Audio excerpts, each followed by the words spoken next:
Hello दोस्तों, सभी का स्वागत है आपका अपना YouTube channel PK for study classes में। दोस्तों, आज के वीडियो में हम लोग क्लास 10th के सोशल साइंस के मॉडल सेट 2 पूरा क्लियर करने वाले हैं। तो आप लोग वीडियो के साथ बने रहेंगे और लास्ट तक जरूर देखेंगे, ठीक है। तो चलिए हम लोग पहला क्वेश्चन को देखते हैं। हम लोग सेट 1 पूरा क्लियर कर चुके थे। आज सेट 2 का पहला क्वेश्चन देखते हैं क्या है कि जर्मनी का एकीकरण कब हुआ। जर्मनी का एकीकरण कब हुआ, इसको हम लोग समझते हैं, ठीक है। तो देखिए यहाँ पे पहला ऑप्शन क्या है, 1891, 1861, 1871 या फिर 1881 में क्या होगा। ऑप्शन नंबर इसका सी हो जाएगा, 1871 यानी कि 1871 होगा, ठीक है। Option number C is right answer होगा क्वेश्चन नंबर 1 का, ठीक है। कि आपके पास एग्ज़ाम का डेट जो है बहुत नज़दीक है आपका, आप लोग जल्दी जल्दी रिवीजन कर लीजिए और जितने भी चैप्टर है सभी को आप लोग अच्छे से पढ़ के अपने बोर्ड एग्जाम के लिए पूरी तरह से तैयार रहेंगे, ठीक है। तो चलिए हम लोग पहला दूसरा क्वेश्चन देखते हैं। दूसरा क्वेश्चन क्या दिया है कि प्रसिद्ध पुस्तक हिंदी स्वराज की रचना किसने की। प्रसिद्ध पुस्तक हिंदी स्वराज की रचना किसने की। तो option number A is right answer होगा महात्मा गांधी। कौन ने, महात्मा गांधी ने किया था, ठीक है। तो क्वेश्चन नंबर 3 पे आते हैं कि पूना पैक्ट कब पारित हुआ। पूना पैक्ट कब पारित हुआ, फरवरी 1932 में, मार्च 1932, अगस्त 1932 या फिर सितंबर 1932। तो क्या होगा, क्वेश्चन नंबर 3 का जो आंसर हो जाएगा वो हो जाएगा सितंबर 1932 में, ठीक है। तो option number D is right answer होगा, ठीक है।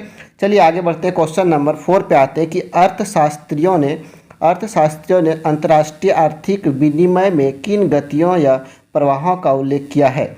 व्यापार का, श्रम का, पूंजी का, फिर उपयुक्त सभी। तो क्वेश्चन नंबर 4 का जो आंसर होगा उपयुक्त सभी यानी option number D is right answer होगा।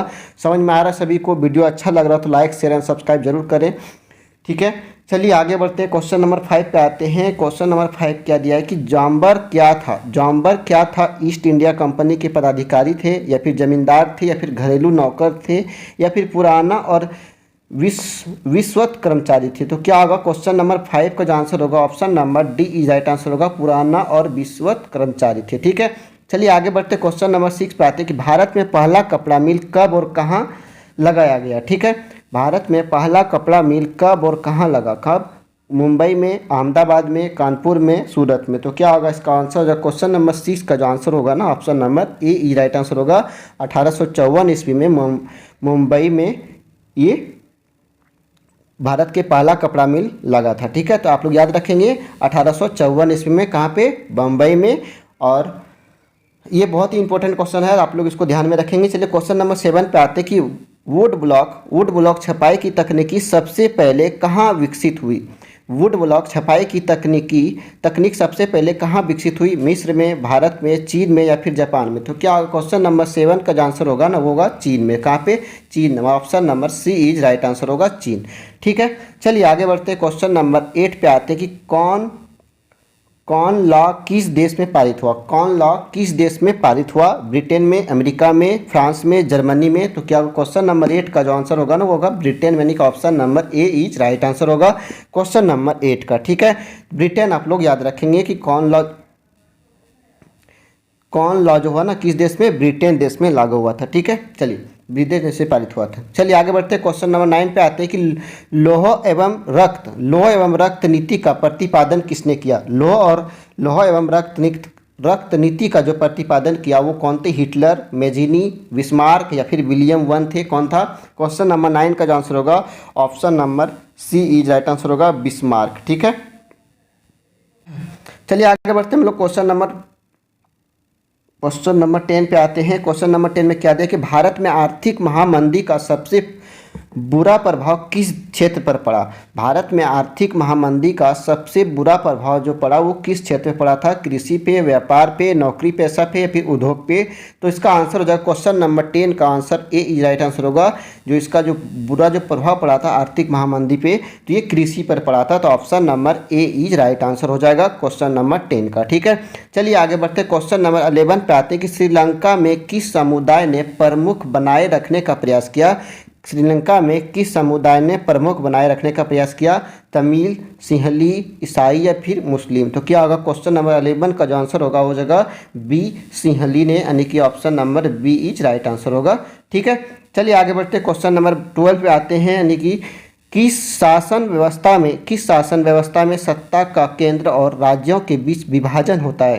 किस शासन व्यवस्था में सत्ता का केंद्र और राज्यों के बीच विभाजन होता है।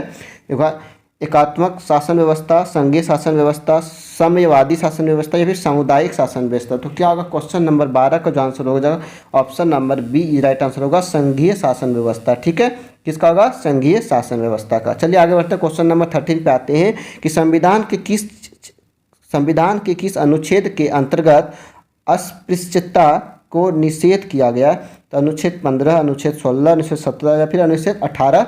तो क्या होगा इसका क्वेश्चन नंबर 13 का जो आंसर होगा ऑप्शन नंबर सी अनुच्छेद 17 होगा। ठीक है, याद रखेंगे। अनुच्छेद कितना? 17। चलिए आगे बढ़ते हैं, क्वेश्चन नंबर 14 पे आते हैं कि शिक्षा वन विवाह, गोद लेना, उत्तराधिकार आदि विषय किस अनुसूची के अंतर्गत आते हैं? राज्य सूची, संघ सूची, समवर्ती सूची या फिर इनमें से कोई नहीं। फिर से सुनिए, शिक्षा, वन विवाह, गोद लेना, उत्तराधिकारी आदि विषय किस अनुसूची के अंतर्गत आते हैं? राज्य सूची, संघ सूची, समवर्ती सूची या फिर इनमें से कोई नहीं। तो क्या होगा क्वेश्चन नंबर 14 का जो आंसर हो जाएगा आपका option number C right answer होगा, समवर्ती सूची। कौन सा? समवर्ती सूची। ठीक है, तो आप लोग option number C right answer होगा आपका क्वेश्चन नंबर 14 का। चलिए आगे बढ़ते हैं, क्वेश्चन नंबर 15 बढ़ते हैं। नर्मदा बचाओ आंदोलन का मुख्य उद्देश्य क्या था? नर्मदा बचाओ आंदोलन का मुख्य उद्देश्य आप लोग सभी ने जानते हो क्या था कि वहाँ पे बांध बनने से रोकना था। तो option number B is right answer होगा क्वेश्चन नंबर 15 का। ठीक है, चलिए आगे बढ़ते हैं, क्वेश्चन नंबर 16 पे आते हैं कि भारत राष्ट्रीय कांग्रेस की स्थापना कब हुई थी? भारत राष्ट्रीय कांग्रेस की स्थापना कब हुई थी? बहुत ही इंपॉर्टेंट क्वेश्चन है, बार बार क्वेश्चन आता है, बार बार रिपीटेड होता है। तो यहाँ पे क्वेश्चन नंबर 16 का जो आंसर हो जाएगा 1885, यानी कि option number B is right answer होगा। 1885 ईस्वी में भारत राष्ट्रीय कांग्रेस की स्थापना हुई थी। ठीक है, कब हुआ था? 1885 में, आप इसको याद रखेंगे। चलिए आगे बढ़ते हैं, क्वेश्चन नंबर 17 पे आते हैं। संयुक्त राष्ट्र अमेरिका में नागरिक अधिकार आंदोलन कब हुआ? 1953 से 58, 1954 से 1968 या 1960 से 1968 या फिर 1966 से 1976। तो क्या होगा क्वेश्चन नंबर 17 का आंसर हो जाएगा 1954 से 1968, यानी option number B is right answer होगा क्वेश्चन नंबर 17 का। ठीक है, चलिए आगे बढ़ते हैं, क्वेश्चन नंबर 18 पे आते हैं कि संविधान की किस अनुसूची में भाषा का वर्णन है? संविधान की किस अनुसूची में भाषा का वर्णन है? 7वीं अनुसूची, 8वीं अनुसूची, 9वीं अनुसूची या फिर 10वीं अनुसूची। तो 18 का जो आंसर होगा आपका ऑप्शन नंबर बी हो जाए 8वीं अनुसूची। कब? 8वीं अनुसूची में संविधान की भाषा का वर्णन हुआ था। ठीक है, 8वीं अनुसूची में। चलिए आगे बढ़ते हैं, क्वेश्चन नंबर 19 पे आते हैं कि पंचायतों में महिलाओं के लिए कितने प्रतिशत आरक्षण का प्रावधान किया गया है? पंचायतों में महिलाओं के लिए कितने प्रतिशत का आरक्षण किया गया है? तो यहाँ पे हो जाएगा 33%, option number B is right answer होगा 33%। ठीक है, चलिए आगे बढ़ते हैं, क्वेश्चन नंबर 20 पे आते हैं कि विश्व में सबसे अच्छी शासन व्यवस्था कौन सी मानी जाती है? पूरा विश्व का बात हो रहा है। ठीक है, विश्व में सबसे अच्छी शासन व्यवस्था कौन सी मानी जाती है? लोकतांत्रिक, राजतांत्रिक, तानाशाही या फिर सैन्य आधारित। तो क्या होगा क्वेश्चन नंबर 20 का जो आंसर होगा हो जाएगा लोकतांत्रिक, यानी कि option number A is right answer होगा। ठीक है, चलिए आगे बढ़ते हैं। लोकतांत्रिक को ही विश्व में सबसे अच्छा शासन व्यवस्था माना जाता है। ठीक है, जो कि अभी चल रहा है सब जगह पे। चलिए आगे बढ़ते हैं, क्वेश्चन नंबर 21 पे आते हैं कि इनमें से किन राज्यों में काली मृदा पाई जाती है? तो देखिए काली मृदा किन राज्यों में पाई जाता है भाई? काली मृदा राजस्थान, पंजाब, गुजरात, हरियाणा। तो इसका ऑप्शन हो जाएगा, जो राइट आंसर होगा आपका सी, यानी कि गुजरात में। ठीक है, कहाँ पे? गुजरात में पाई जाती है काली मृदा। चलिए आगे बढ़ते हैं, 22 पे आते हैं कि कार्बेट राष्ट्रीय उद्यान किस राज्य में है? ये क्वेश्चन सभी बच्चों ने जानते हैं। कार्बेट राष्ट्रीय उद्यान किस राज्य में है? कर्नाटक में है, उत्तराखंड में है, छत्तीसगढ़ में या फिर महाराष्ट्र में। तो क्या होगा क्वेश्चन नंबर 22 का जो आंसर होगा option number B is right answer होगा, कहाँ पे? उत्तराखंड में है। ठीक है, याद रखेंगे, बहुत ही अच्छा क्वेश्चन है, बार बार रिपीट होता है, तो इसको याद रखना आपके लिए बहुत ही जरूरी है। तो यह क्या होगा, कार्बेट राष्ट्रीय उद्यान किस राज्य में है? उत्तराखंड में। ठीक है, चलिए आगे बढ़ते हैं, 23 पे आते हैं कि सरदार सरोवर बांध गुजरात के किस नदी पर बनाया गया? देखिए बहुत ही इंपॉर्टेंट क्वेश्चन है, बहुत ही VVI इसको लगा लीजिए, क्योंकि ये क्वेश्चन बार बार रिपीट हो रहा है। पिछले साल भी ये क्वेश्चन आया है। सरदार सरोवर बांध गुजरात के किस नदी पर बनाया गया? नर्मदा, साबरमती, ताप्ती या फिर माही। तो क्या होगा 23 का जो आंसर होगा आपका option number A is right answer होगा, नर्मदा नदी पे। जहाँ पे गुजरात का बात आ गया तो आप लोग नर्मदा को ध्यान में रखते हुए आंसर को करना है। तो यहाँ पे क्या होगा, नर्मदा नदी। ठीक है, चलिए आगे बढ़ते हैं 24 पे। इनमें से किसे सुनहरा रेशा कहा जाता है? कपास को, जूट को, रेशम को या फिर ऊन को। तो यहाँ पे 24 का जो आंसर होगा आपका हो जाएगा option number B is right answer होगा, जूट को। ठीक है, चलिए आगे बढ़ते 25 पे आते हैं कि झारखंड में कोडरमा किस खनिज के लिए प्रसिद्ध है। झारखंड में जो कोडरमा जिला है वो किस खनिज के लिए प्रसिद्ध है। लौह अयस्क के लिए, तांबा के लिए, बॉक्साइट के लिए, फिर अवरक के लिए। क्या होगा 25 का जो आंसर होगा वो होगा अवरक के लिए। ठीक है, तो option number D is right answer होगा अवरक। ठीक है, चलिए आगे बढ़ते 26 पे आते हैं कि निम्न में से कौन सी एजेंसी सार्वजनिक क्षेत्र में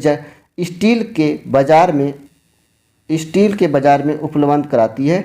स्टील को होगा यहाँ पे स्टील के लिख दिया है, तो स्टील के बाजार में उपलब्ध कराती है टिस्को, सेल, एमएनसीसी। क्या होगा तो यहाँ पे ऑप्शन नंबर 26 का option number B is right answer हो जाएगा सेल। ठीक है, चलिए आगे बढ़ते 27 पे आते हैं कि भारत की समुद्री तट की कुल लंबाई कितनी है। भारत की समुद्री तट की कुल लंबाई कितनी है 7516 किलोमीटर, यानी कि option number B is right answer होगा। भारत की समुद्री तट की कुल लंबाई, भारत की बात हो रही है, ठीक है, कब किसकी, भारत की समुद्री तट की कुल लंबाई कितनी है 7516 किलोमीटर। ठीक है, तो क्वेश्चन नंबर 26 का option number B is right answer होगा 7516 किलोमीटर। ठीक है, चलिए 28 पे आते हैं कि भारत की पहली रेलगाड़ी कब चली थी। तो ये क्वेश्चन सभी को पता होगा कब चली थी, देखिए आपका ऑप्शन में है ही नहीं, क्या नहीं है, कब हुआ था। भारत की पहली रेलगाड़ी चली थी 1853 में।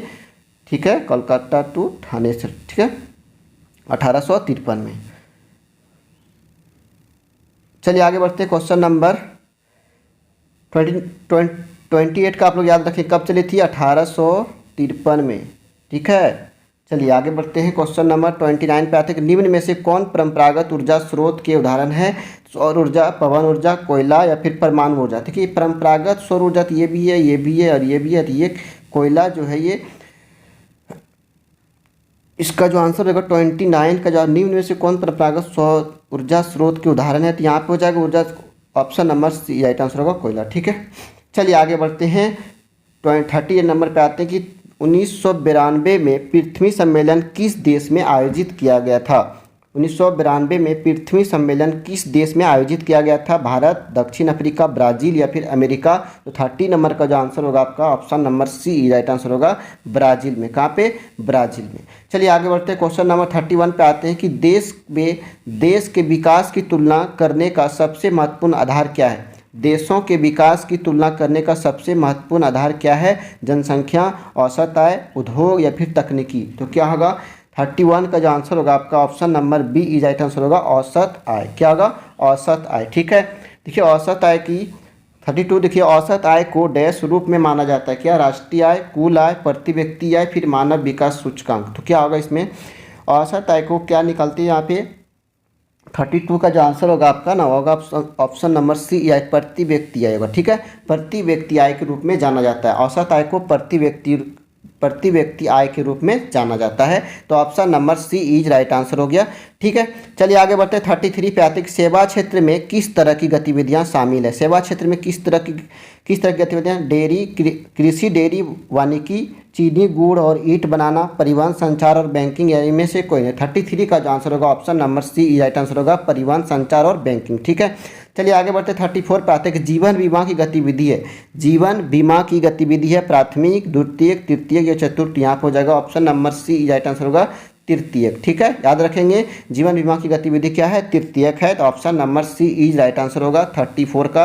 35 पे आते हैं कि वर्तमान में कागज के पैसे के अलावा किस रूप में धन का उपयोग बढ़ता जा रहा है। वस्तु के पैसे, धातु के पैसे, प्लास्टिक मनी या फिर डिजिटल मनी। तो आप लोग जानते हैं कि जितने भी आदमी आज के डेट में सभी के पास क्या है, डिजिटल टेक्निकल चीज़ है, यानी कि मोबाइल फ़ोन सभी के पास है, सभी के पैकेट में है। तो यहाँ पे क्या हो जाएगा, तो option number D right answer होगा डिजिटल मनी सभी के पास बढ़ते जा रहा है। ठीक है, चलिए आगे बढ़ते हैं कि धन का आधुनिक रूप क्या है। धन का आधुनिक रूप क्या है, सिक्के और note, plastic money, demand deposit या फिर उपरोक्त सभी। तो यहाँ पे हो जाएगा 36 का जो आंसर हो जाएगा आपका option number A is right answer होगा सिक्के और नोट। ठीक है, सिक्के और नोट। ठीक है, चलिए आगे बढ़ते 37 पे आते हैं कि बहुराष्ट्रीय कंपनियों का क्या आकर्षित करती है। सस्ता श्रम, उत्पादन के लिए तैयार माल, ए बी दोनों, इनमें से कोई नहीं। तो यहाँ पे 37 का जो आपका आंसर होगा option number C A B दोनों होगा। Option number C is right answer होगा। ठीक है, चलिए आते हैं 38 पे कि निम्नलिखित में से निम्नलिखित में से कौन सार्वजनिक मरम्मत सेवाओं के अंतर्गत आते हैं? डाक सेवाएं, मोबाइल मरम्मत सेवाएं, वायरिंग मशीन बिक्री के बाद सेवाएं। इनमें से कोई नहीं। 38 का जो आंसर होगा आपका option number C right answer होगा, वायरिंग मशीन बिक्री के बाद सेवाएं। ठीक है, चलिए आगे बढ़ते। तो 38 का क्वेश्चन फिर से देखिएगा, निम्नलिखित में से कौन सार्वजनिक मरम्मत सेवा के अंतर्गत आते हैं? तो यहाँ पे हो जाएगा option number A right answer होगा, डाक सेवाएं। ठीक है, क्योंकि ये सार्वजनिक मरम्मत सेवा है ना, यानी कि सभी के लिए। वायरिंग मशीन बिक्री की बात ये तो पर्सनल हो जाएगा, मोबाइल मरम्मत सेवा ये भी पर्सनल हो जाएगा। तो यहाँ पे डाक सेवाएं जो है सार्वजनिक यानी कि सभी के लिए। तो यहाँ option number A is right answer होगा। पहले गलती हो गया था यहाँ पे, तो option number A is right answer होगा 38 का। ठीक है, आप लोग ध्यान रखेंगे। चलिए आगे बढ़ते हैं, क्वेश्चन नंबर 39 पे आते हैं कि सूचना का अधिकार अधिनियम कब पारित हुआ? सूचना का अधिकार अधिनियम कब पारित हुआ? 2002 में, 2005 में, 2004 या 2007? तो क्या होगा? 39 का option number C right answer होगा 2005। कब होगा? 2005। लास्ट क्वेश्चन बचा है कि आरबीआई के निर्देशानुसार बैंकों को अपने पास कुल जमा राशि का कितना प्रतिशत नगद रखना पड़ता है? 5%, 15%, 25% या फिर 35%? तो कितना होगा? 40 का हो जाएगा, option number B is right answer होगा 15%। ठीक है, तो इस तरह से हम लोग का सोशल साइंस का सेट 2 पूरा क्लियर हो गया। अगर आपको कोई क्वेश्चन में कोई प्रॉब्लम होगा तो आप हमें कॉमेंट करेंगे। हमारा व्हाट्सएप नंबर है 9334190038। ठीक है, आप इस पे हमसे कांटेक्ट कर सकते हैं और हमसे बात कर सकते हैं। तो आप लोग इसको ध्यान में रखेंगे। फिर से लिख देते हैं 9334190038। ठीक है, तो आप इस पे कांटेक्ट करके हमें कोई भी प्रॉब्लम आपको इस सेट में लगा होगा, कोई भी क्वेश्चन में, तो आप हमें कमेंट करके बताएंगे। हम आपको फिर से समझाने का कोशिश करेंगे। ठीक है, तब तक के लिए जय हिंद। मिलते हैं फिर नेक्स्ट वीडियो में। तब थैंक यू।